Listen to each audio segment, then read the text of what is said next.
नमस्कार दोस्तों, मेरा नाम है राहुल और आप देख रहे हैं हमारा YouTube channel BEd lesson plan.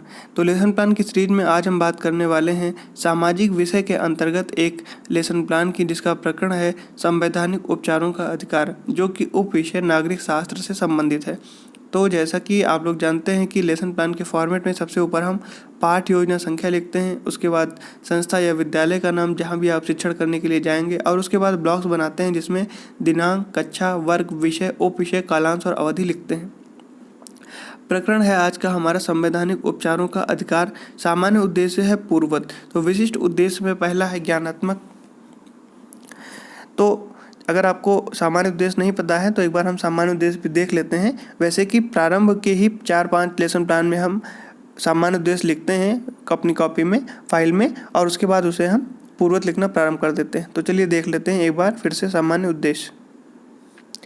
पहला है विद्यार्थियों में लोकतांत्रिक नागरिकता का विकास करना। दूसरा है विद्यार्थियों में राष्ट्रीय एवं अंतर्राष्ट्रीय दृष्टिकोण का विकास करना। तीसरा है विद्यार्थियों में भावनात्मक एकता एवं नागरिकता का विकास करना। चौथा है विद्यार्थियों में आदर्श चरित्र का निर्माण करना।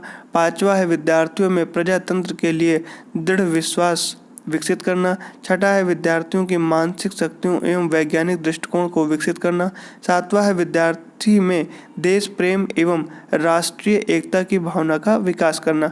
आठवां है विद्यार्थियों को देश की राजनैतिक, सामाजिक एवं आर्थिक समस्याओं की जानकारी प्राप्त करना।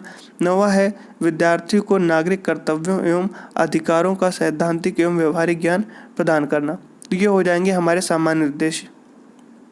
अब बात करते हैं विशिष्ट उद्देश्यों की। तो विशिष्ट उद्देश्य में पहला है ज्ञानात्मक। जैसा कि हम लोग जानते हैं कि सामान्य उद्देश्य कॉमन होते हैं, इसीलिए हम उन्हें पूर्ववत लिख देते हैं, और विशिष्ट उद्देश्य हर प्रकरण से संबंधित होते हैं, इसलिए उन्हें हर लेसन प्लान में अलग अलग लिखना पड़ता है। तो पहला है ज्ञानात्मक। विद्यार्थी संवैधानिक उपचारों को समझकर उनके अधिकार को जानकर उनका प्रत्यास्मरण कर सकेंगे। दूसरा है अवबोधात्मक। विद्यार्थी संवैधानिक उपचारों के अधिकार के बारे में अध्ययन कर इसकी व्याख्या अपने शब्दों में कर सकेंगे।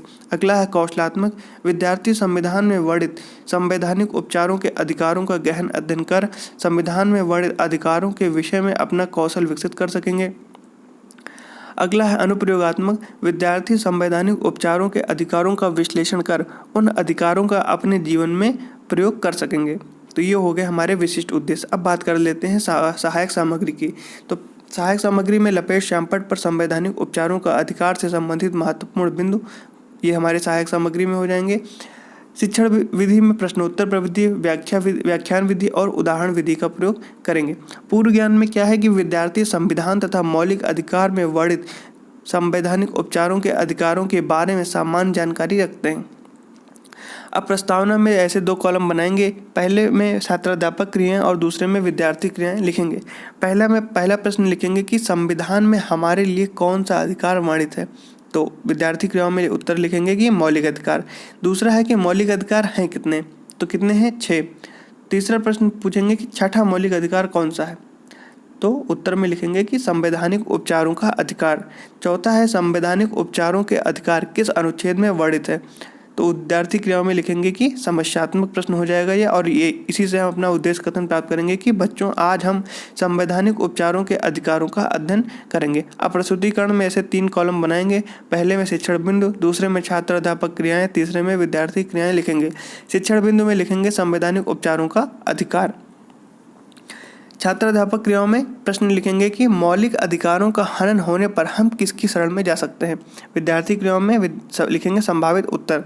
तो स्पष्टीकरण में लिखेंगे कि कहीं पर यदि मौलिक अधिकारों का हनन हो रहा है तो सीधे उच्चतम या उच्च न्यायालय की शरण ली जा सकती है। सरकार का यह कर्तव्य है कि वह भारतीय नागरिकों के मौलिक अधिकारों की रक्षा करे। यदि वह ऐसा नहीं करती तो उसके विरुद्ध लोकहित का मुकदमा किया जा सकता है। संविधान में जहां नागरिकों के मूल अधिकार दिए गए हैं, वहीं देश की एकता, अखंडता को बनाए रखने के लिए आपातकाल की व्यवस्था भी की गई है।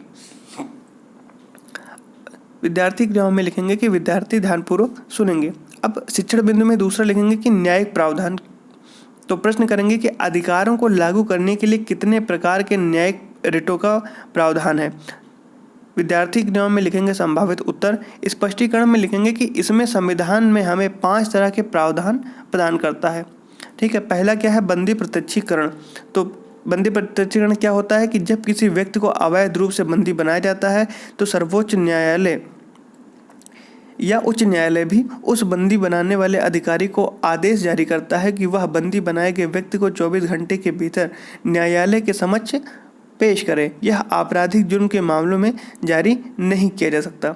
दूसरा है परमादेश। तो यह उस समय जारी किया जाता है जब कोई पदाधिकारी अपने सार्वजनिक कर्तव्य का निर्वाह नहीं करता। तीसरा है प्रतिषेध। यह निचली अदालत को ऐसा कार्य करने से रोकता है जो उसके अधिकार क्षेत्र से बाहर है। चौथा है अधिकार परीक्षा। यह एक व्यक्ति को जन कार्यालय में काम करने से मना करता है जिसका उसे अधिकार नहीं है। और पांचवा है उत्प्रेषण। यह तब जारी किया जाता है जब एक अदालत या न्यायालय अपने न्याय क्षेत्र से बाहर कार्य करता है, यह निषेध से अधिक अलग है और यह कार्य संपादित होने के बाद ही जारी किया जाता है। विद्यार्थी क्रियाओं में लिखेंगे कि विद्यार्थी ध्यानपूर्वक सुनेंगे। आगे देखते हैं, लिखा है डॉक्टर भीमराव अंबेडकर ने अनुच्छेद 32 संवैधानिक उपचारों का अधिकार को संविधान की आत्मा एवं हृदय बताया। देश में बाह्य आक्रमण, युद्ध अथवा सशस्त्र विद्रोह की स्थिति में आपातकाल लागू किया जा सकता है। आपातकाल के दौरान राष्ट्रहित में नागरिकों के कुछ मूल अधिकार स्थगित भी किए जा सकते हैं। बोध प्रश्न में पहला प्रश्न लिखेंगे कि संवैधानिक उपचारों का अधिकार किस अनुच्छेद में वर्णित है।